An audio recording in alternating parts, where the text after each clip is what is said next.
questões sociológicas que acontecem diariamente. A cura de uma doença, por motivos... Processos naturais. Né? Então eu precisava de uma prova numérica da existência de Deus. E eu obtive essa prova. Né? Deus teve uma maneira muito peculiar de tratar comigo. E eu percebo também que essa maneira pessoal de Deus tratar, porque o homem ele tem a natureza corruptível. Se Deus estabelecesse um padrão único de comunicação com o homem, em pouco tempo a gente já estaria achando que domina Deus e deixaríamos de lado, tentando usar simplesmente um método de contato com Ele. Então Deus trata de cada um de uma maneira bem pessoal, bem direta.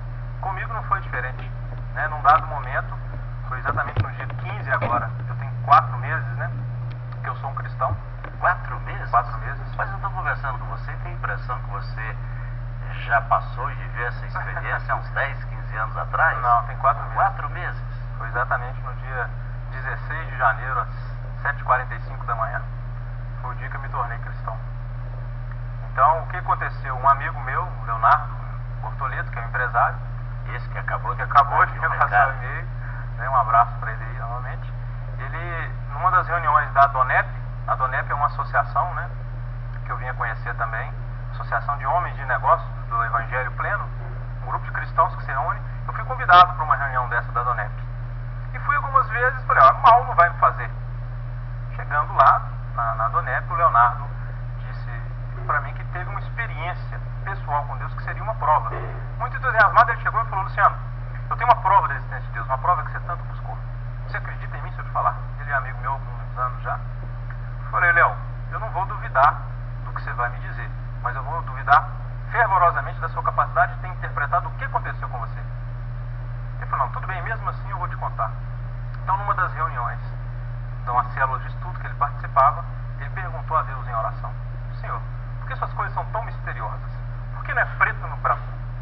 Por que tem tanto mistério? E tinha uma profetisa no momento dessa oração dele, ela chegou para ele e falou, Leonardo, Deus vai te responder do jeito que você quer. Ela, como assim? Ele achou meio estranho aquilo. Ela pegou para ele e falou, olha, traga uma ficha de depósito bancário da sua empresa, Deus vai me revelar um número e em 3 dias você vai ter a confirmação desse dinheiro. Ele falou assim, pelo sim, pelo não, ok. Né? Imagino até que se fosse para ele dar um cheque, ele teria ficado, mas já que era uma ficha de depósito, bem, vou dar a ficha de depósito. Levou a ficha, a profetisa orou a Deus.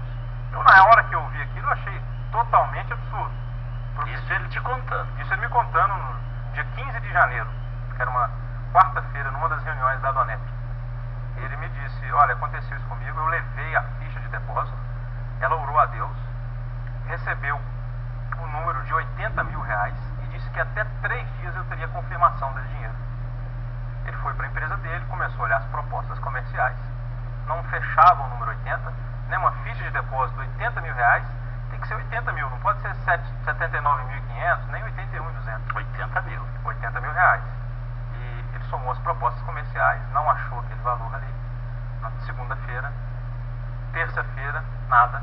Quarta-feira de manhã, ele estava na empresa dele, liga uma pessoa do BDMG, que é um banco, né, de crédito, dizendo, Sr. Leonardo, tudo bem? O senhor fez um projeto com a gente, um pedido de financiamento de projeto há 5 meses atrás? Eu perfeitamente fiz. Pois é, o projeto era de 120 mil financiamento.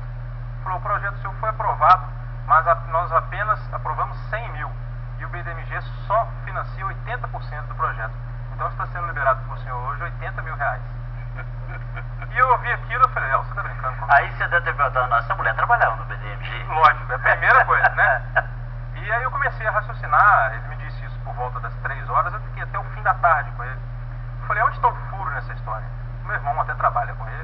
Eu falei, Rodolfo, você tá vendo? Aí você foi fazer uma investigação. Não acreditei. Eu falei, Léo, você sabe da importância que isso tem para mim? Isso não tem condição disso acontecer. Uma primeira profetisa já é difícil de acreditar. Outra, número, 80 mil, 3 dias. Essa Inês aí, que essa profetisa, ela deve ter algum contato na BDMG. Depois que eu fui analisando, tinha que ser exatamente uma mega pegadinha, porque tinha que envolver o Leonardo, a Inês, que era profetisa, o pessoal do BDMG. Uma entidade seríssima como o BDMG. O meu irmão, os meus amigos que tinham participado daquela célula. Enfim, seria a maior pegadinha da história, para, né, uma brincadeira comigo. Para te levar à conversão ou qualquer coisa assim. Fiquei fiquei com aquilo intrigado.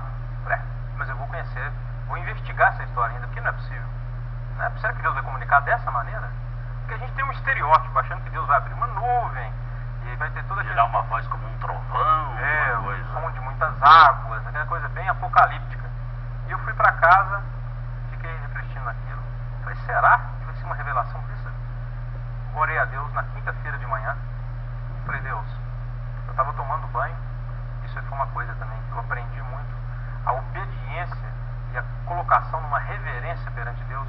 Eu fiquei muito emocionado com o que aconteceu comigo, o carinho que Deus teve comigo, o momento certo e sutil que Ele esperou para agir na minha vida, com toda a rebeldia, com toda a minha achologia, com toda a incredulidade. Deus chegou e se revelou. O que aconteceu? Eu estava tomando banho. Faz o seguinte, o que aconteceu, segura com você. No próximo bloco você vai falar o que aconteceu. Ok. Eu vou para um intervalo rápido, não vou demorar, é rapidinho mesmo, tá bom? E na sequência você vai saber o que foi que Deus fez. Quer saber? Então não saia daí não. Eu tenho aqui mais uma participação que eu vou ter muito prazer em registrá-la. Pastor Vanderlei, agradeço a oração feita para meu irmão Antônio Caldas e, por sinal, o senhor é amigo de minha cunhada Maria Helena Carreira Alvim Ribeiro.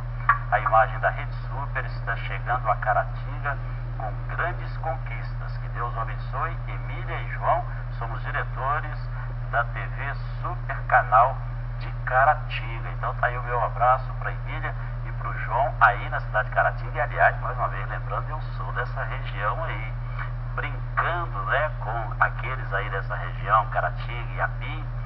Eu sou de Tabajara. E Caratinga e Inhapim pertencem à Grande Tabajara. Um abraço a todos aí. Obrigado pelo carinho da companhia, viu? Sem Jesus, não dá para ser feliz.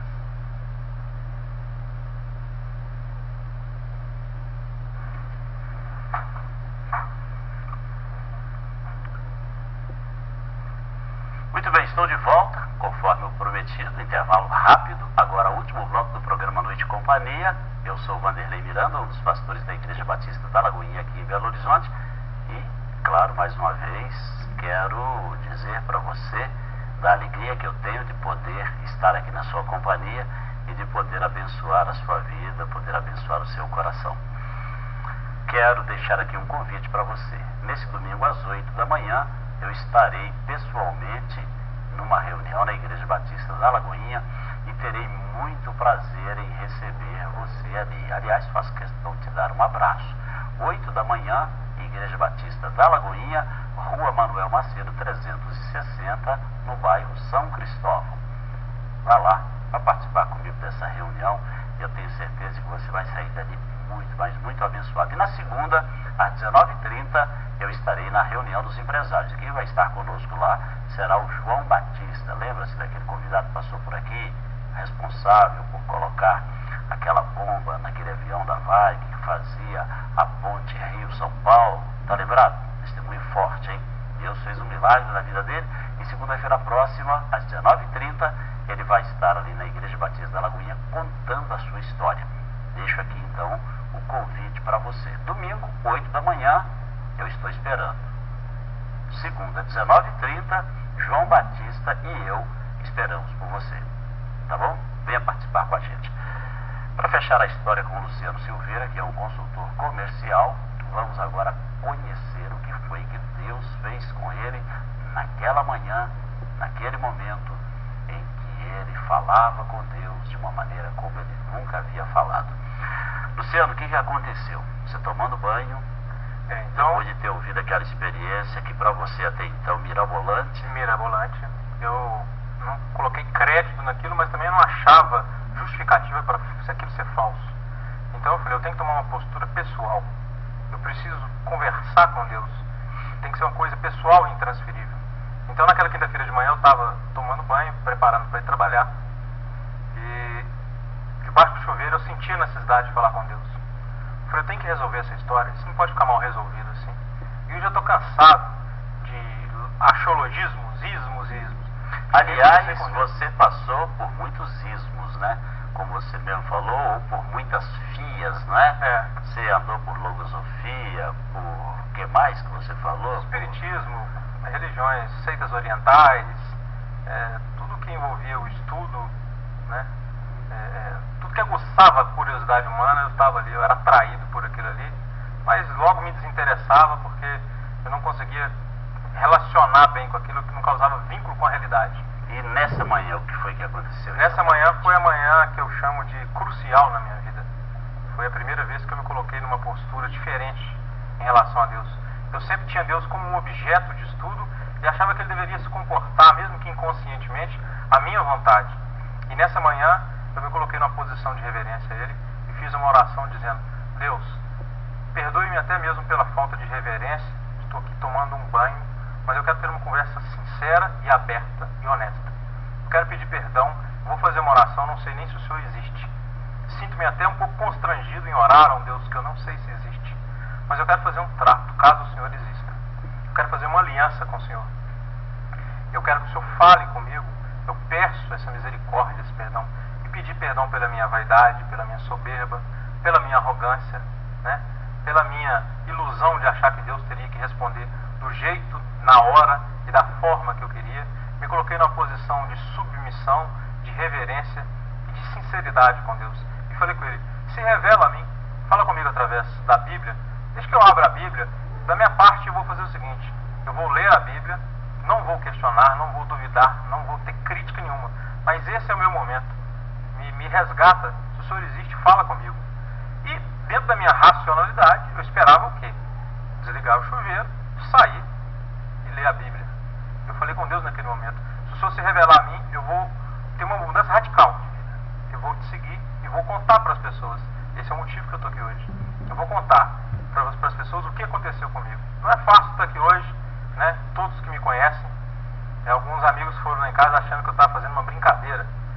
Ou no mínimo que você havia pirado, né? Alguém fez uma lavagem cerebral, você sofreu algum acidente, algum trauma neurológico, o que foi?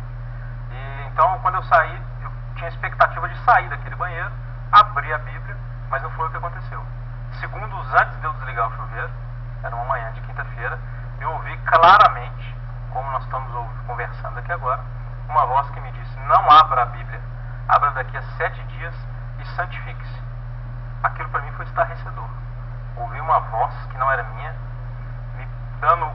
me negando um pedido, pedindo para que eu aguardasse 7 dias. Dando uma instrução de algo que eu não sabia o que era. Santificação era uma palavra obscura para mim. O que é santificação? A gente tem aquele, né, exterior. E eu, naquele momento, eu comecei a chorar e eu sei que Deus estava ali comigo naquele banheiro. Então eu saí, fiquei estarrecido, não consegui trabalhar mais. Procurei um pastor, né, da igreja Elo de Amor, que é a igreja que eu frequento hoje, e para saber o que era santificação, o que era aquilo que tinha acontecido comigo. Como que Deus vai falar assim? Por que 7 dias? Por que santificação? Né? Por que me foi negado abrir a Bíblia naquele momento? Então, naquele instante, eu já não duvidava mais da existência de Deus, porque eu tinha capacidade de analisar o que era uma voz do subconsciente, do inconsciente, né? Um simbolismo que eu mesmo poderia ter me sugerido, e eu tinha certeza, como eu tenho hoje, que aquilo não foi uma invenção da minha mente ou uma fuga. Eu sempre dizia a Deus: Deus, se o Senhor for falar comigo, fala no momento em que eu aparentemente não preciso de nada. Eu não quero ter dúvidas. A pessoa está precisando de recurso financeiro, ela está precisando de saúde, ela precisa de tudo. Eu achava que isso levava a um desespero de buscar a Deus. E no ápice da minha vida, casado, bem empregado, com sucesso financeiro, sucesso profissional, eu aparentemente não precisava de nada. Mas semanas antes eu fui incomodado, fiquei deprimido. E aí eu fui levado a buscar a Deus.